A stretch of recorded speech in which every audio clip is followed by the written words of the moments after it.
Welcome to another Consider This. This pandemic has given us so many opportunities to pivot, to change, to resist change, to feel stuck or overwhelmed, to be surprised at the new things that are working out, and to be in awe about how small changes can become big shifts.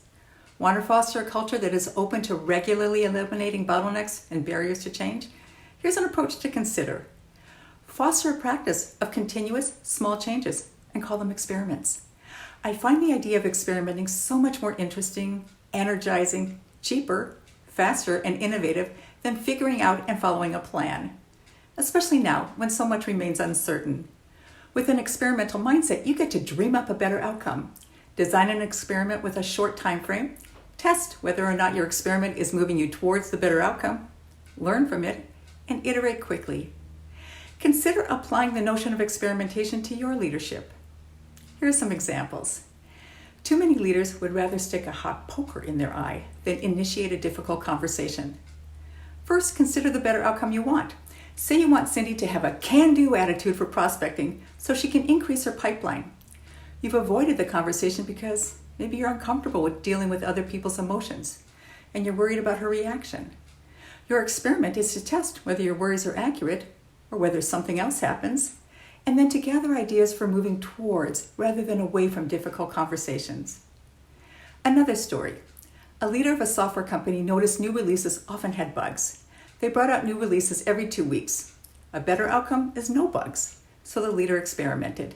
She asked her team of designers to launch new releases every 3 days. They resisted and kvetched. She then used the word experiment, asked the team if they would be willing to experiment for 3 weeks. They agreed. Their resistance and kvetching vanished, and the experiment produced fewer bugs. Another leader observed dismal participation in their weekly team meetings and wanted higher engagement. He conducted a series of small experiments, iterating each time based on what he observed. For the first 2 weeks, he sent out a thought-provoking question a few days before their meeting so his team could prepare answers. Participation went up a bit. On week 3, he sent the question, "What are the most pressing questions you think this team needs to address?" He put pairs into breakout rooms to discuss their answers before sharing in the larger group. There was more participation, but lackluster energy. So he iterated again. He announced to the group that he was experimenting with how to increase their engagement.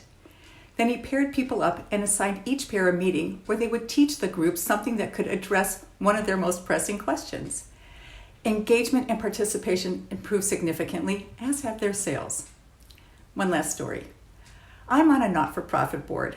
When any new ideas surface that have financial implications, the first and loudest voices are from our vigilant finance committee saying, "We can't afford it."